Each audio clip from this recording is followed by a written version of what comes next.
മതം, യേശു, വിശ്വാസി എന്ന നമ്മുടെ അന്വേഷണ പരമ്പരയുടെ 7ാം ഭാഗത്തേക്ക് ഏവർക്കും സ്വാഗതം. സാധാരണ കാര്യങ്ങൾ, എപ്പോഴും കേട്ടിട്ടുള്ള കാര്യങ്ങൾ, അതുപോലെ ആവർത്തിക്കപ്പെടുന്നതിൽ മാത്രം ആശ്വാസവും സംതൃപ്തിയും കണ്ടെത്തുന്ന പാരമ്പര്യ ക്രിസ്ത്യാനികൾക്ക് ഈ അന്വേഷണ പരമ്പര അരോചകമാകും എന്നത് എനിക്ക് നല്ല ബോധ്യമുണ്ട്. എന്നാൽ ആത്മാവിനെ നിർവീര്യമാക്കുന്ന പ്രക്രിയയ്ക്ക് 100% അടിമപ്പെടാത്ത അനേക സഹവിശ്വാസികൾ കേരളത്തിലും കേരളത്തിന് വെളിയിലുമുണ്ട് എന്നത് ഇപ്രകാരമുള്ള സത്യ അന്വേഷണത്തെ നിലനിർത്തുവാൻ എന്നെ പ്രേരിപ്പിക്കുകയും സഹായിക്കുകയും ചെയ്യുന്ന ഒരു ആശ്വാസം തന്നെയാണ്. ഞാൻ ആമുഖം ദീർഘിപ്പിക്കാതെ വിഷയത്തിലേക്ക് കടക്കട്ടെ. ഇന്നത്തെ നമ്മുടെ ചിന്താവിഷയം, എന്തുകൊണ്ടാണ് യേശു മനുഷ്യർ സംഘടിതമായ മതത്തിൻ്റെ പരിധിക്ക് അപ്പുറത്തുള്ള വിശാലമായ ലോകത്തിലേക്ക് കടന്നു ചെല്ലണം എന്ന് നിർബന്ധം പിടിക്കുന്നത് എന്ന് നാം മനസ്സിലാക്കണം. നാം യേശു 12 ശിഷ്യന്മാരെ വിളിച്ചു എന്ന് അറിവുള്ളവരാണ്. എന്നാൽ അവരെ എന്തിനു വിളിച്ചു എന്നതിനെപ്പറ്റി വേണ്ടത്ര കൃത്യത നമുക്കുണ്ടോ എന്നെനിക്കറിയില്ല. അതിൻ്റെ പ്രത്യേകമായ 2 ഉദ്ദേശങ്ങൾ അവനോട് കൂടെ ആയിരിക്കാനും അയക്കപ്പെടുവാനും അവരെ വിളിച്ചു എന്ന് നാം കാണുകയാണ്. അത് നിങ്ങൾക്ക് അതിൻ്റെ പരാമർശം അറിയണമെങ്കിൽ മർക്കോസിൻ്റെ സുവിശേഷം 3-ാം അധ്യായത്തിൻ്റെ 14-ാം വാക്യം വായിച്ചാൽ അത് മനസ്സിലാകുന്നു. അവൻ 12 വരെ അവൻ്റെ അടുത്തേക്ക് വിളിച്ചു. എന്തിനു വിളിച്ചു എന്ന് അവിടെ കൃത്യമായി പറയുന്നുണ്ട്. തന്നോട് കൂടെ ആയിരിക്കാനും അവരെ അയക്കുന്നതിന് വേണ്ടി വിളിച്ചു. അപ്പോൾ യേശുവിനോട് കൂടെ ആയിരിക്കുക അല്ലെങ്കിൽ യേശുവിലായിരിക്കുക എന്നത് അത് പൂർണ്ണമാകണമെങ്കിൽ, അത് യഥാർത്ഥത്തിൽ അർത്ഥവത്താകണമെങ്കിൽ അയക്കപ്പെടുന്ന അവസ്ഥ കൂടി അതിലുണ്ടാകണം. അയക്കപ്പെടുക എന്ന് പറഞ്ഞ അർത്ഥം എന്താണ്?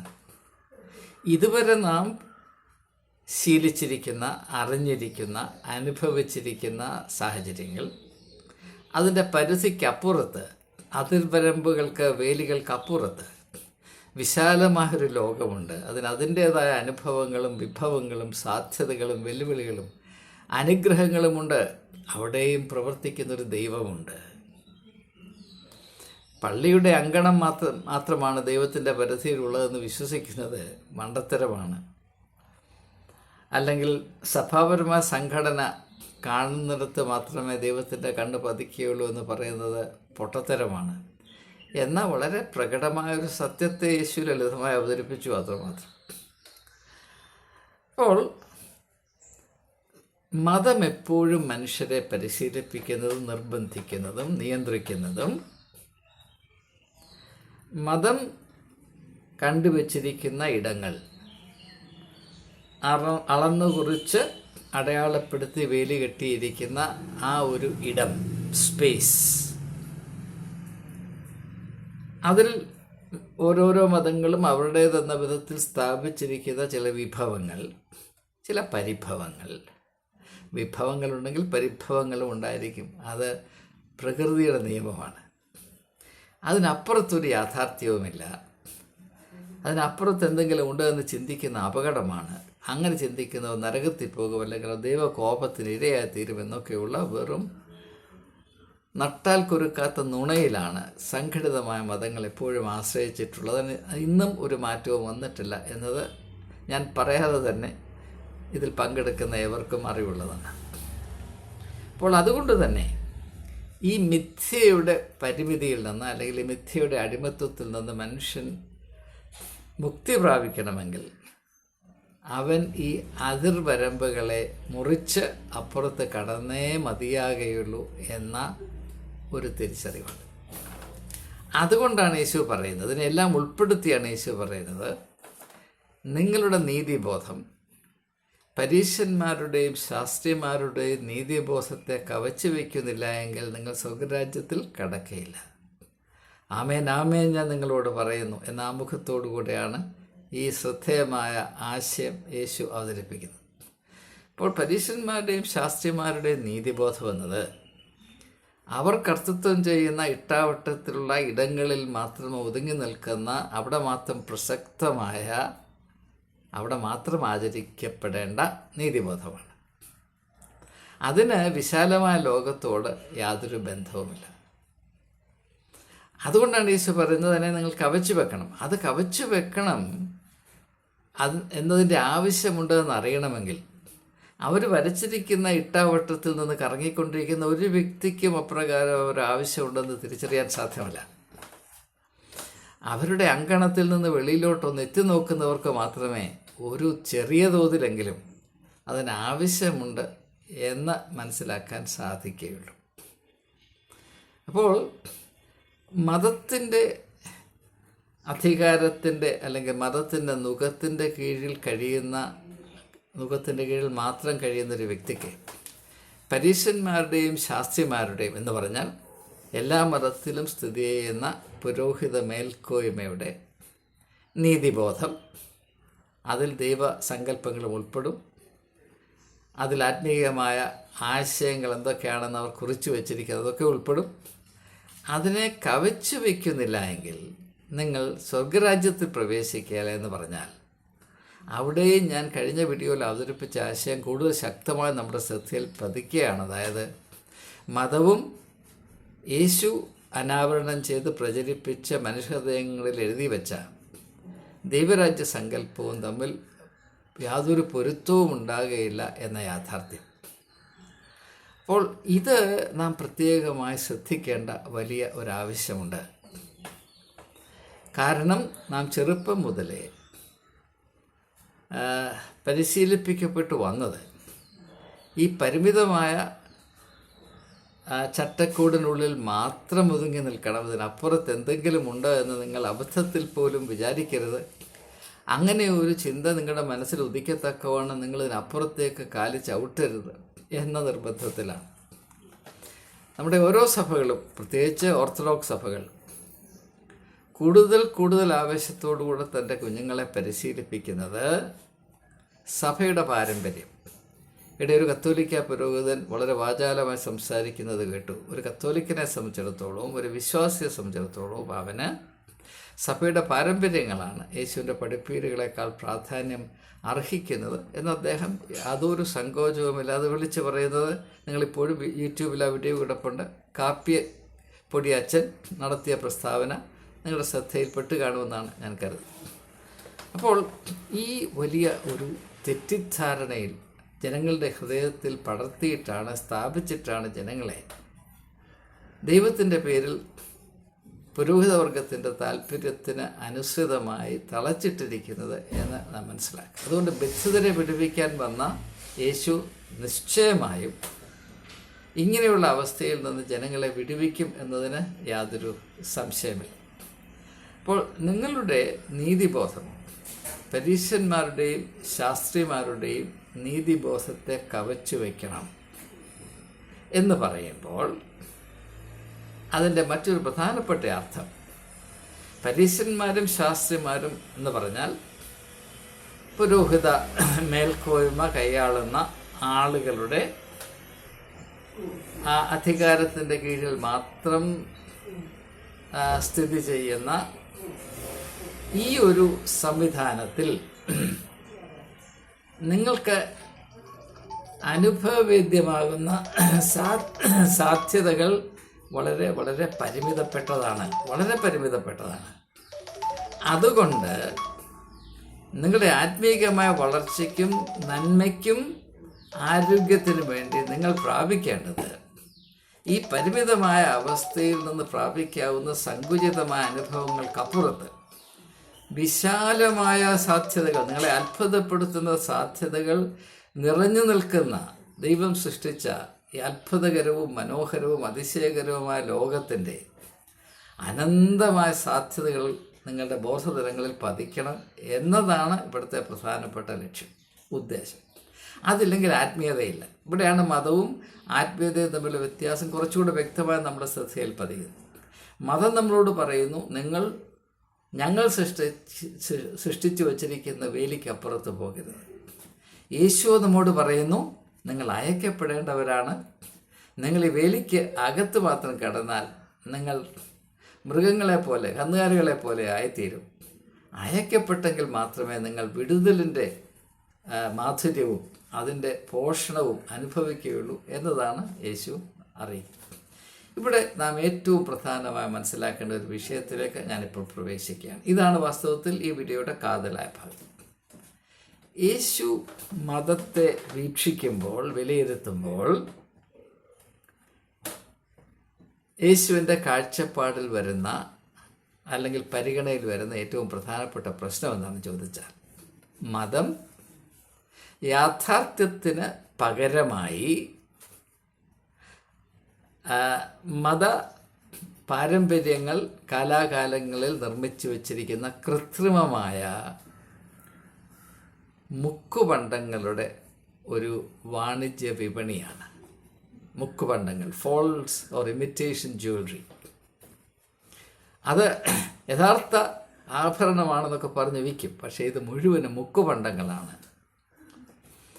ഇതിലൊന്നും ഒരു കാര്യവുമില്ല. ഒരു ചെറിയ ഉദാഹരണം പറഞ്ഞാൽ, നമുക്കറിയാം യഹൂദന് ഏറ്റവും കൂടുതൽ അഭിമാനം കൊണ്ടിരുന്നത് അവൻ്റെ യെരുശലേം ദേവാലയത്തെ പറ്റിയാണ്. യെരുശലേം ദേവാലയം ഇപ്പോൾ കത്തോലിക്കനെ സംബന്ധിച്ചിടത്തോളം സെയിൻറ്റ് പീറ്റേഴ്സ് ബസിലിക്ക റോമിൽ, അതെന്താണ്?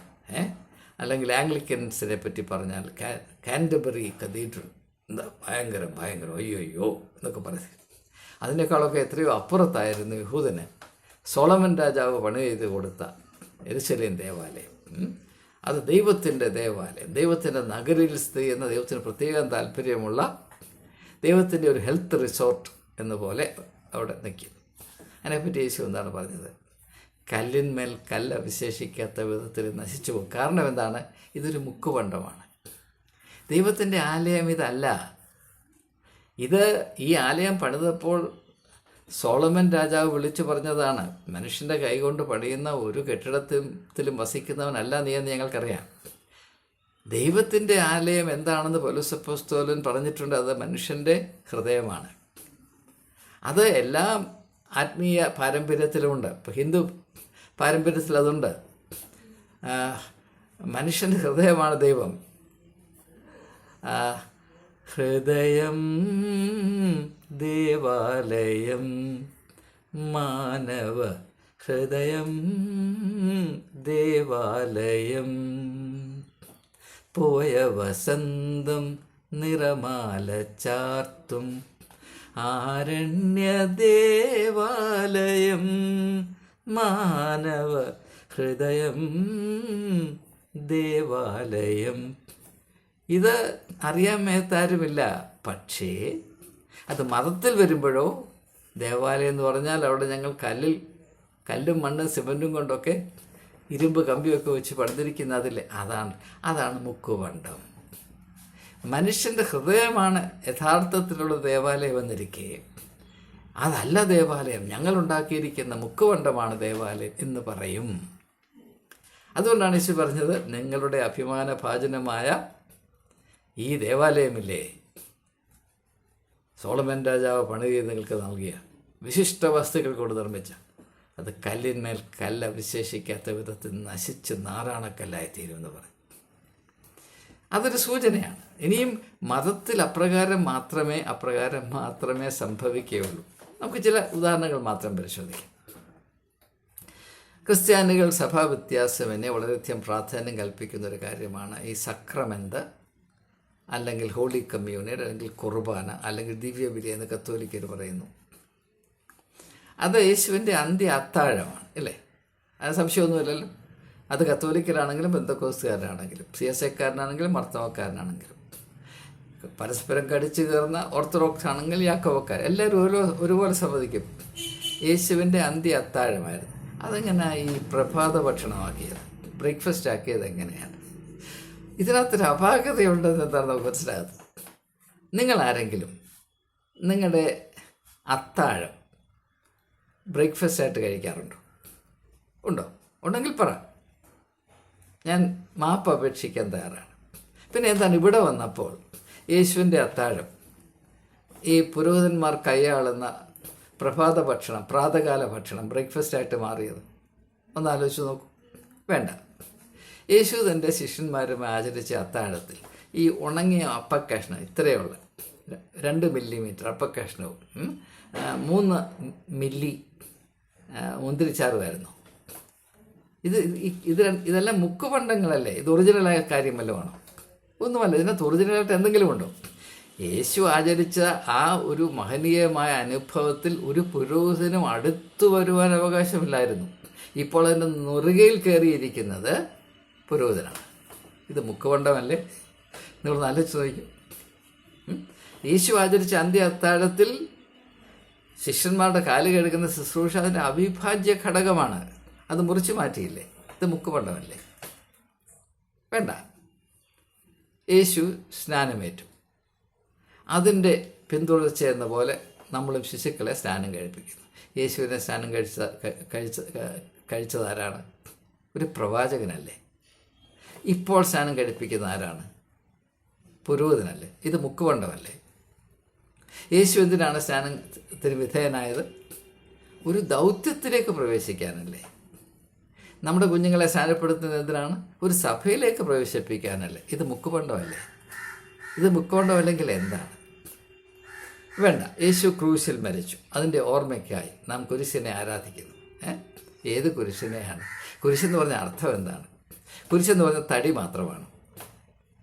പിന്നെ മെത്രാൻ്റെ കഴുത്തിൽ കിടക്കുന്ന സ്വർണ്ണക്കുരിശിലാണ് യേശുവിനെ തടച്ചത്. അത് മുക്കുപണ്ടമല്ലേ? ആത്മീയമായി നോക്കുമ്പോൾ അത് സ്വർണ്ണം കൊണ്ടുണ്ടാക്കുകയാണെങ്കിൽ അത് മുക്കുപണ്ടമല്ലേ? അങ്ങനെ നിങ്ങൾ എന്ത് നോക്കിയാലും മതമെന്ന് പറഞ്ഞ ഒരു മതത്തിൻ്റെ കാര്യം മാത്രമല്ല ഞാനീ പറയുന്നത്. എല്ലാ മതങ്ങളും അത് മുക്കുപണ്ടങ്ങൾ തന്നെയാണ്. ഇപ്പോൾ ഗംഗ വിശുദ്ധമാണ്. ഗംഗയിൽ പോയി ഒന്ന് മുങ്ങിയാൽ പാപങ്ങളെല്ലാം കഴുകിക്കളയാനൊക്കും എന്ന ധാരണ. ഗംഗ മാനസഗംഗയാണ്. മനസ്സിൻ്റെ ഒഴുക്കാണ് മാനസഗംഗ. അതുകൊണ്ടാണത് ഉത്ഭവിക്കുന്നത് ശിവൻ്റെ തലയിൽ നിന്നാണ്. ശിവൻ എന്ന് പറഞ്ഞാൽ സത്യം ശിവം സുന്ദരം, സത്യം ശിവം സുന്ദരം. സത്യവും സൗന്ദര്യവും അതിൻ്റെ പാരമ്യത്തിലെത്തുന്നതാണ് ശിവം. അതിമനോഹരമായ, ഒരു കാലത്തും അതിൻ്റെ മാഹാത്മ്യം നഷ്ടപ്പെട്ടു പോകാത്ത സനാതനമായ അറിവുകളിൽ നിന്നാണ് ഈ മാനസഗംഗ ആവിർഭവിക്കുന്നത് എന്നാണ് എൻ്റെ സത്യം. അതിൻ്റെ മുക്കുപണ്ടമാണ് ഇപ്പോൾ ഏറ്റവും വലിയ കാര്യമായിട്ട് എടുത്ത് കാണിക്കുന്നത്. ഞാൻ മറ്റ് ഒരു മതത്തെപ്പറ്റിയും പരാമർശിക്കാൻ താല്പര്യമാണ്. പക്ഷേ ഇങ്ങനെ ഒരു ഉദാഹരണം പെട്ടെന്ന് മനസ്സിൽ ചാടി കയറി വന്നുകൊണ്ട് ഞാൻ പറയുന്നു എന്ന് മാത്രം. അപ്പോൾ നിങ്ങൾ മതത്തിൻ്റെ ഏതംശവും എടുത്തു നോക്കൂ. ഇതിലൊന്നിലും ഒറിജിനലായിട്ടുള്ള ജീവിതത്തിൻ്റെ സ്പന്ദനങ്ങൾ, അതിൻ്റെ ഊഷ്മളത, അതിൻ്റെ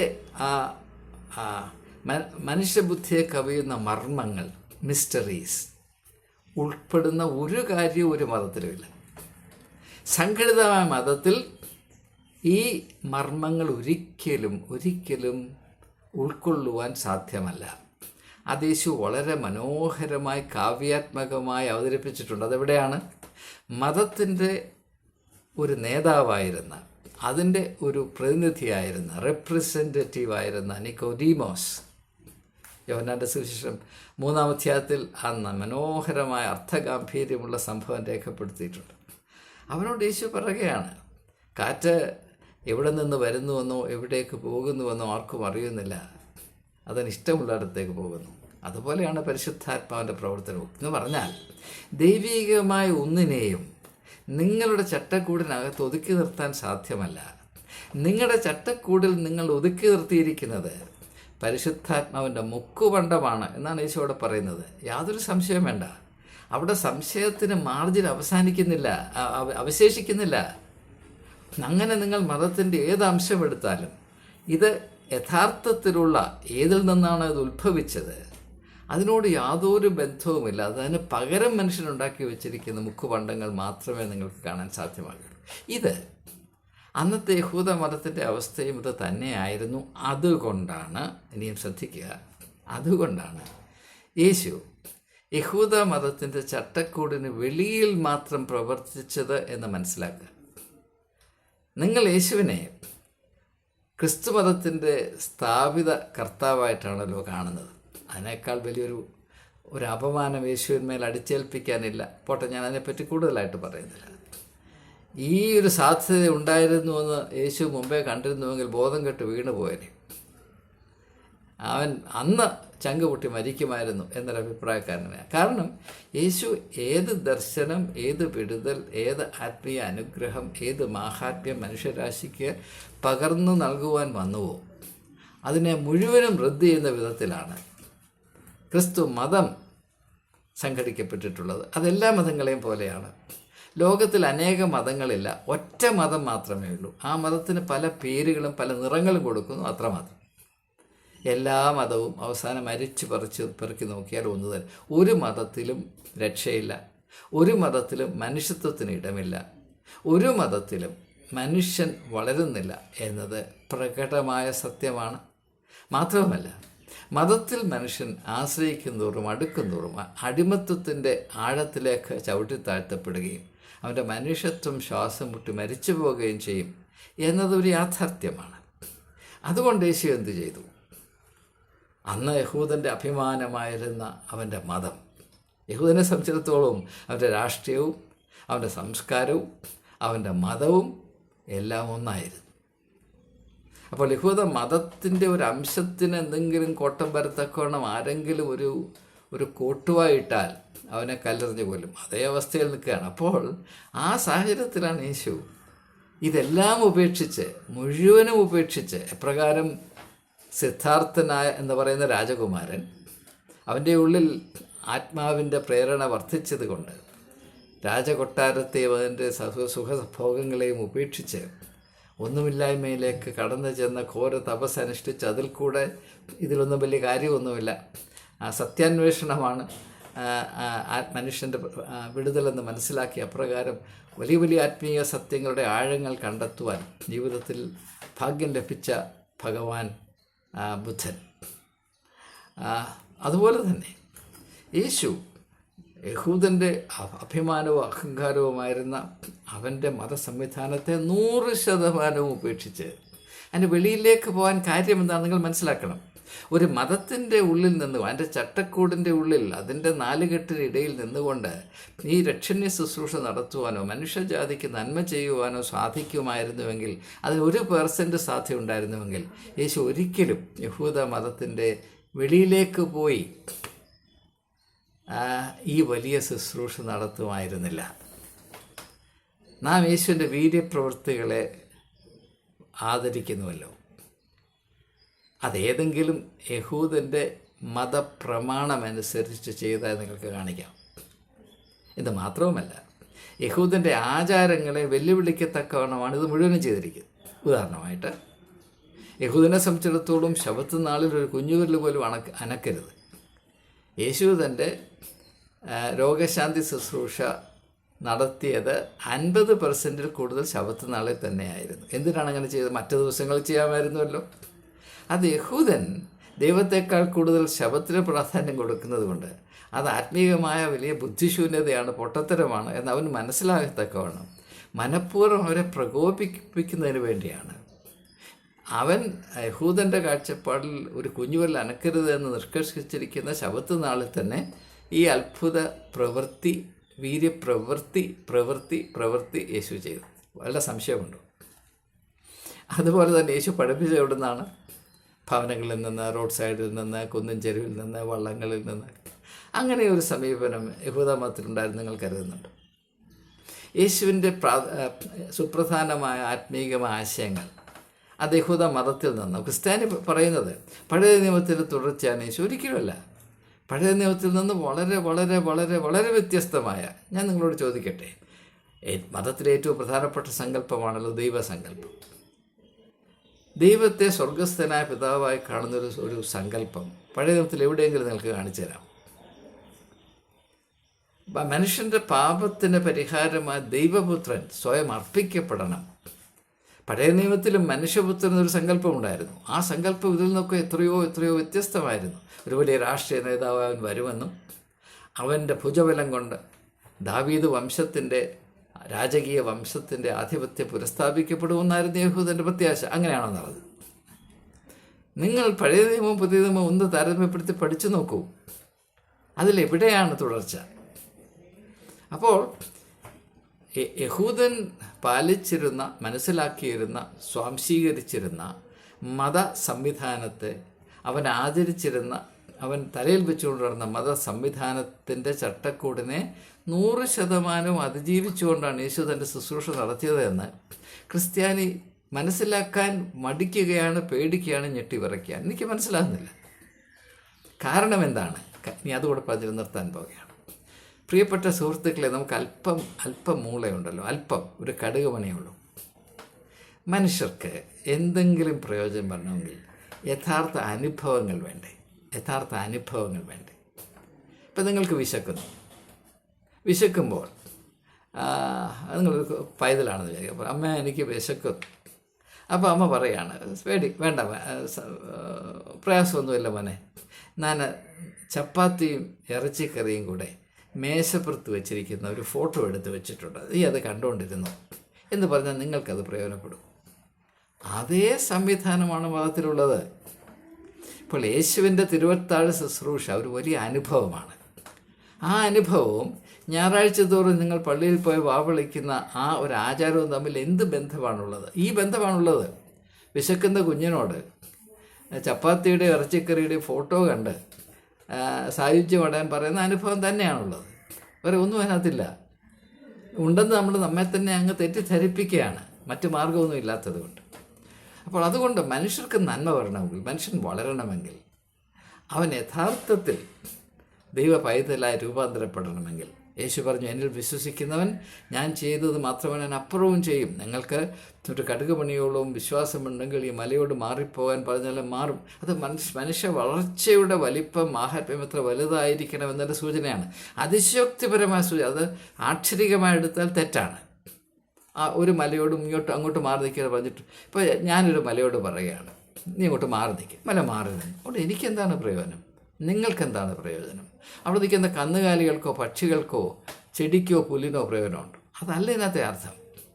നിങ്ങളിപ്പോൾ അസാധ്യമെന്ന് കരുതി വച്ചിരിക്കുന്ന കാര്യങ്ങൾ സാധ്യമായി തീരും. എങ്ങനെ? നിങ്ങൾക്ക് വിശ്വാസമുണ്ടെങ്കിൽ. ഈ വിശ്വാസം അത് മതമേറ്റെടുക്കുമ്പോൾ അത് സഭയിലുള്ള വിശ്വാസമായിട്ടാണ്. ഇപ്പം നിങ്ങൾ മാർത്തമക്കാരനെങ്കിൽ നിങ്ങൾ മാർത്തമ സഭയിൽ വിശ്വസിക്കണം. ഓർത്തഡോക്സുകാരനാണെങ്കിൽ ഓർത്തഡോക്സ് സഭയിൽ വിശ്വസിക്കണം. കത്തോലിക്കനാണെങ്കിലും തഥൈവ. ആ വിശ്വാസം കൊണ്ട് മലയോടല്ല, അവിടെ ഇരിക്കുന്ന കൊതുകിനോട് മാറിയിരിക്കാൻ പറഞ്ഞാൽ മാറിയിരിക്കത്തില്ല. കൊതുക് പറയും, നീ നിൻ്റെ പണി നോക്ക്, നീ മാറിയിരിക്കണം എന്ന് പറയും. അത്ര വിശ്വാസമാണ് അവിടെ ഇരിക്കുന്നത്. അതുകൊണ്ടാണ് ഇതെന്താണ്? ജീവിത യാഥാർത്ഥ്യങ്ങളോട് പുലബന്ധം പോലും ഇല്ലാത്ത ചില കെട്ടുകഥകളും കൊണ്ട് അത് മനുഷ്യരുടെ തലയിൽ വെച്ച് ഈ യുഗത്തിലും മൃഗങ്ങൾ കേട്ടാൽ ചിരിക്കുന്ന വിധത്തിലുള്ള കാര്യങ്ങളാണ് പഠിപ്പിക്കുന്നത്. എല്ലാം യേശുവിൻ്റെ പേരിൽ. ഇതിൻ്റെ കാര്യം എന്താണ്? ജീവിത യാഥാർത്ഥ്യങ്ങളോട് വിദൂര ബന്ധം പോലുമില്ലാത്ത ഈ മുക്കുപണ്ടങ്ങൾ കൊണ്ട് നിറച്ചിരിക്കുന്ന ഒരു വിപണിയാണിത്. ഇതിനെ യേശു 100% തള്ളിക്കളഞ്ഞു എന്ന് മനസ്സിലാക്കുക. യേശു അവതരിപ്പിച്ച, യേശു പ്രചരിപ്പിച്ച ദൈവരാജ്യ സങ്കല്പം ഈ മുക്കുപണ്ടങ്ങളുടെ ആകത്തുകയല്ല. അത് അനുഭവങ്ങളുടെ, അത് experience in flesh and blood, ചോര നീരുകൾ നിറഞ്ഞു നിൽക്കുന്ന അനുഭവങ്ങളുടെ അവസ്ഥയും ആവേശവുമാണ്. ആ അവസ്ഥയിൽ മാത്രമേ മനുഷ്യന് നല്ല ഫലം കായ്പാൻ സാധ്യമാകുകയുള്ളൂ. നിങ്ങൾ 50 വർഷം നിങ്ങളുടെ സഭകളോടുള്ള ബന്ധത്തിൽ കഴിഞ്ഞല്ലോ. നിങ്ങൾ എന്ത് ഫലമാണ് പുറപ്പെടുവിച്ചത്? എന്തെങ്കിലും ഒരു ഫലം ആബദ്ധത്തിൽ ഒന്ന് പറയൂ. ഞാൻ 50 വർഷം 40 വർഷം മാർത്തമാക്കാരനായിട്ടിരുന്നിട്ട് ഞാൻ ഇന്ന ഫലം പുറപ്പെടുവിച്ചു എന്നൊന്ന് പറഞ്ഞേ. മനുഷ്യർക്ക് അത് ഫലമാണ്, നന്മയാണ് എന്ന അനുഭവം, അതായത് മനുഷ്യൻ്റെ അവസ്ഥയിൽ അവൻ അനുഭവിക്കുന്ന പോരായ്മകൾ നീക്കത്തക്കവണ്ണം ഞാൻ ഒരു വ്യക്തി എന്ന നിലയിൽ, മാർത്തോമ വിശ്വാസി എന്ന നിലയിൽ ഞാൻ ഇന്ന ഫലം പുറപ്പെടുവിച്ചു. ഇപ്പോൾ ഒരു മാവ് നിന്നാൽ അതിൻ്റെ സീസണിൽ മാങ്ങയുണ്ടാകും, പഴുക്കും, തിന്നാൽ നമുക്കത് അനുഭവമാണ്. മാവ് ഒരു മാങ്ങ പഴുത്ത മാങ്ങയുടെ ഫോട്ടോ അല്ല നമുക്ക് തരുന്നത്, മാങ്ങയാണ് തരുന്നത്. അതാണ് അനുഭവം. നിങ്ങൾ ഫലം പുറപ്പെടുവിക്കുമെന്ന് പറഞ്ഞാൽ യഥാർത്ഥ അനുഭവം, അനുഗ്രഹത്തിൻ്റെ അനുഭവം മറ്റുള്ളവർക്കുണ്ടാകും. അങ്ങനെ എന്തെങ്കിലും ഒരു അനുഭവം, ഒരു ഫലം പുറപ്പെടുവിച്ച അനുഭവം നമുക്കുണ്ട് ഇല്ല. കാരണം എന്താണ്? ഇത് മുഴുവനും മുക്കുപണ്ടങ്ങളുടെ വിപണിയാണ് എന്നതുകൊണ്ട് മാത്രമാണ്.